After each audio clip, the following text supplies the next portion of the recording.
Here's we're going to show that it's not hard to make a batch of beer. You don't have to invest a ton of money or have all grain brewing equipment and use anything other than a basic kit that you can buy and produce actual good drinkable beer that and that it's not some kind of crazy alchemy that you don't understand or it's super hard to do, or it takes 15 hours or whatever. We're going to use really basic stuff that has been purchased for around $100. Actually, you can probably get it even cheaper now. When I bought it years ago, it was about $90. So what we're going to do is use this nice stainless steel pot that I bought. The pot was about $50. I bought it at a local shop here. You can probably find it much cheaper than that. Food grade plastic bucket, which is this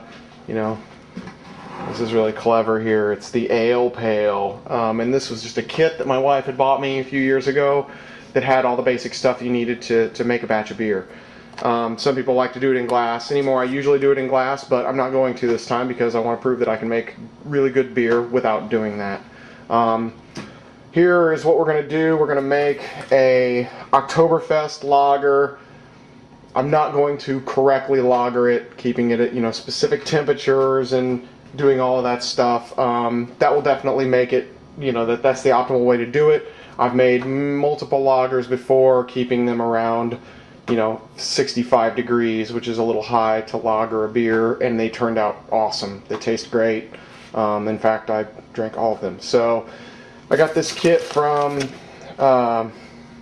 MidwestSupplies.com. It's one of my favorite places to buy things because they are very quick to ship and they have very good pre-built recipes. That way I don't have to if I don't want to build my own recipe, if I just don't want to think about it, build and brew something that someone has already proven to taste good, then this is what you do. You buy something that's pre-built from them. We're going to do a partial grain and extract brew. So there are two bottles of extract. There's our grain, pre-crushed by them since I don't have a grain mill, and the rest of the stuff in there. You've got your hops. You've got 3 different kinds there, I believe. Your little grain bag. Priming sugar. Some people like to use sugar. Some people use dried malt extract for that. I've used both. I don't really see a huge difference in that. And then of course we have instructions and stuff in there. So the other thing you need to make sure good beer is based on good water. So if your water tastes like not very good, then what you need to do is you need to either filter it yourself, and I still haven't gotten around to getting a charcoal or reverse osmosis filter for my house. So what I do is I make sure on the label here that it says that it's been filtered, and I buy it. This is about 50 cents a gallon here, so you've got a couple dollars worth of water here. And I've been using this for my actually every batch I've done so far, so someday I'll get around to getting a filter. But alright, well, let's get started. Alright, the first thing that you really need to be aware of is that stuff just needs to be clean. And you don't have to bleach everything and make sure that it's extremely clean or it's whatever. It needs to be clean. So I like to use this no rinse oxygen cleaner. You can get it from Midwest Supplies. You can get it from your local homebrew shop or whatever. I use this, and what I usually do is I'll fill up, make sure my sink is relatively clean, spray it out a little bit, and I'll just put hot water in here and a bunch of times so I know about where 1 gallon is on here. I just plug that up, let that fill up to 1 gallon, and I use that as that's my cleaning bath right there. And put a tablespoon of the cleanser in there, and then you can keep all your utensils and things clean in that fashion. So just let that fill up, and I'll go ahead and get some other things ready.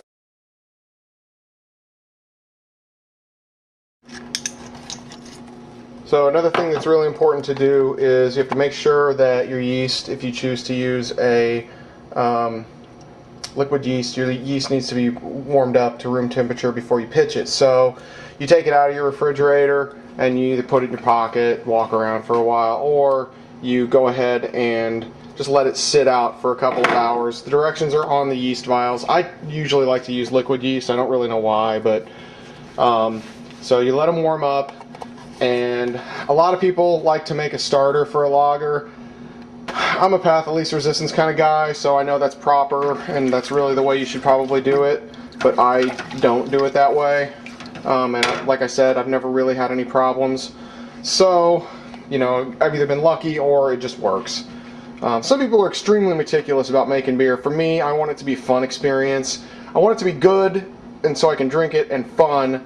So what I do is I just do what I do, and it seems to work out okay, and I just want other people to know that you can do that. So next thing you need to do is make sure that your brew kettle is clean. So you put your sanitizer in there, fill it up, let it go ahead and do whatever. I scorched something on there, and I've scrubbed that, can't get it off.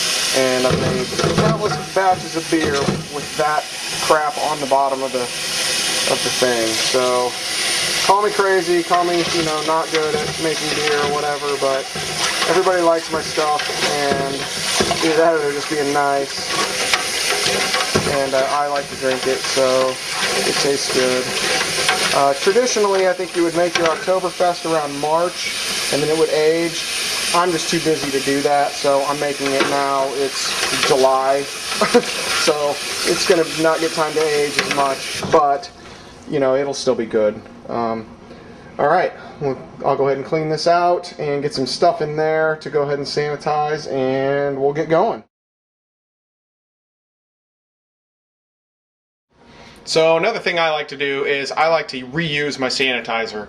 And to do that, you basically, what you're going to do is you're going to put the sanitizer in whatever you want to clean, like your brew kettle or whatever, and then you have your carboy or your food grade plastic bucket there ready. And once you've gone ahead and sanitized your brew kettle, you just pour the liquid into the next container, and it will continue to function and clean things. So it saves you some water, and it saves you money on the cleanser, and it's just more, you know, it's a little more friendly environmentally, because making beer uses a lot of water. So I like to try to reuse everything that I can and make sure that I'm as efficient as I can be by doing things like this.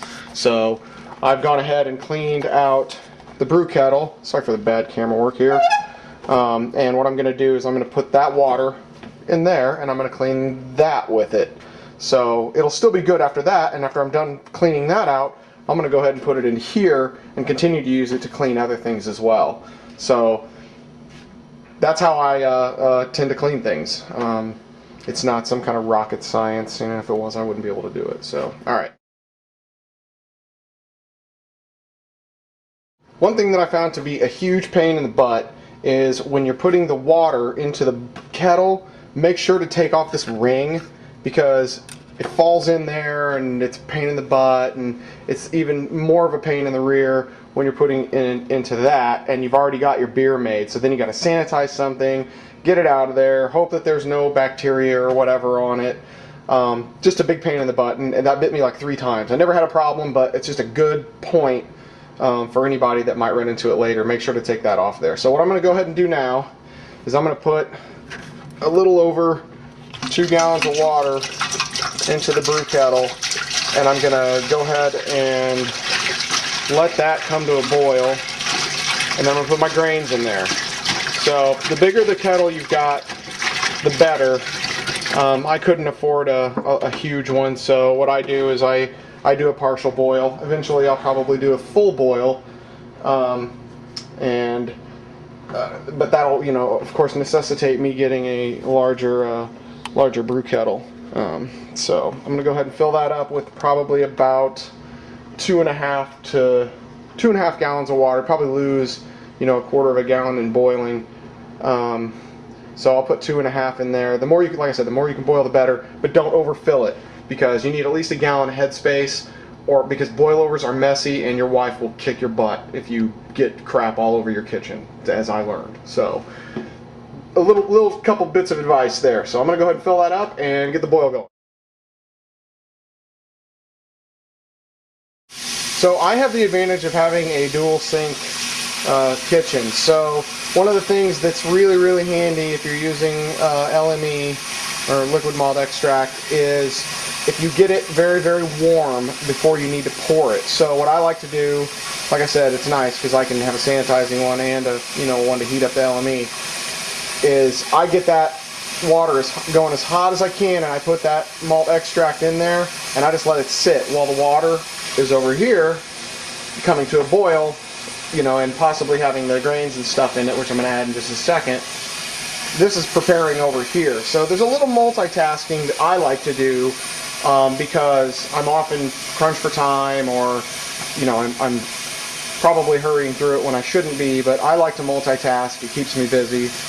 Some people choose not to do it that way, but that's one other thing that you can do to kind of save a little bit of time. So we're going to let that sit over there.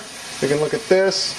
The heat is on high. It's going to take a while. On an electric stove, it takes quite a while to heat up, unfortunately. If you have a gas stove, then you're lucky, but I don't, so I have to use an electric one.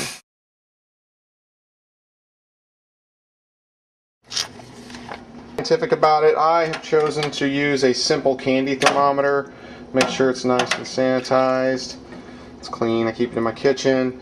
I use this to just keep track of the temperature of the wort, and so it just clips onto the side of my brew kettle here, and then I turn it to make sure that I can read the temperature of it, and that's a really good way to keep track of your temperatures. I'm sure there are better ways to do it.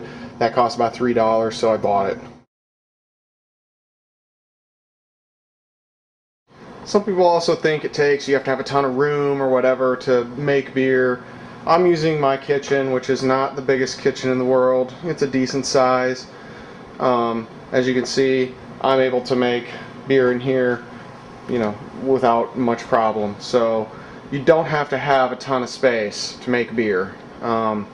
It's very easy to do in a small. You can do it in an apartment. You can probably even do it in an efficiency apartment. So you just need places to set things, and really the most important part is right there. You just have to keep that brew pot on the stove and boiling, and then you need to move that wort into a primary fermenter, which would be right there, or a carboy. But yeah, you don't need a lot of room. So while that water is coming up to 155 degrees, what we need to do is we need to get that grain into that bag. And what we're going to do is we're going to steep the grain in there like you would a tea bag, to get to bring the flavor out of the crushed grains into the water, and that's going to add some of your flavor, and then we're going to augment that with the malt extract. So I'm going to get that grain into that bag, but I'm not going to show you because I need both hands. It's a little messy. You'll want to do it probably over the sink because it's difficult, especially if you only have one person. So I'm going to go ahead and do that, and I'll show you the finished product. Alright, so as you can see, I've got the grains in the bag and it's now in the brew pot. So we're going to let that sit there, steep that grain in there. You can see it's really starting to change the color of the liquid in there, our 2.5 gallons of water. I waited until the thermometer read 155 degrees, and I went ahead and filled this bag up over the brew pot. Some people do it over the sink. I do it over the brew pot or the sink, depending on how I feel at the moment. And we're just going to let that steep in there, and we're going to keep checking on it and kind of move it around and things like that to keep it keep the essences of that coming out of there, because we really want to get as much of that as we can, because that's what's really going to give it its really good flavor. And we're going to let this steep for a little while, and we'll take it out and we'll go from there. We have our timer set for 20 minutes. They say 15 to 30 minutes to steep the grains. What you don't want to do, as you've noticed here, may or may not have noticed, I turned down the heat on that. You do not want to boil the grains. So you just want to keep constant heat on them, keep them around the same temperature, 155, 175 degrees. And I like to go right in the middle and do about 20 minutes. If it moves me or whatever when I'm at 15 minutes, I might switch it out at that point, depending on how it looks, how it smells. It's really just preference. I don't know that there may be some scientific way to figure it out. In fact, I'm sure there